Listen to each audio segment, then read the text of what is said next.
السلام علیکم۔ تو فیاری علیہ السلام مدد نجف اشرف کی ایک شام آپ تمام مومنین کے نام ہم آج آپ کو زیارت کروا رہے ہیں نجف اشرف میں، وہ مقام جہاں مولا اپنے خاص اصحابیوں کے ساتھ اپنی گفتگو اور علمی نشست قائم کرتے تھے۔ یہ وہ مقام جو حضرت موسیٰ کی عبادت گاہ ہے، جہاں مولا اپنے تمام صحابیوں کے ساتھ اپنی علمی نشست قائم کرتے تھے اور اپنے علم سے انہیں بہرامند فرماتے تھے۔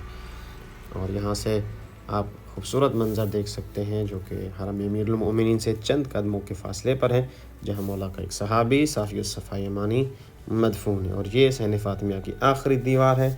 یہاں سے اندر جو حرم امیر المومنین کا ایک خوبصورت منظر پیش کرتا ہے، ہم آپ سب کو زیارت کرواتے ہیں مولا امیر علیہ السلام کی اس حرم مقدس کے خوبصورت مکان کی۔ آپ دیکھ سکتے ہیں یہ بالکل سامنے، اللہم صلی علی محمد و آل محمد، بالکل سامنے حرم امیر المؤمنین علیہ السلام ہے۔ اور یہ حسین فاطمیہ کا مناظر ہیں۔ ہم آپ کو اندر سے زیارت کرواتے ہیں حسین فاطمیہ سلام اللہ علیہا کی۔ یہ وہ صحن مقدس ہے جہاں زائرین ابا عبداللہ علیہ السلام سے لاکھوں لوگ رات کو اس حرم کے صحن میں سوتے ہیں۔ خدا سے دعا ہے آپ سب کو زیارت مقامات مقدسہ نصیب فرمائے۔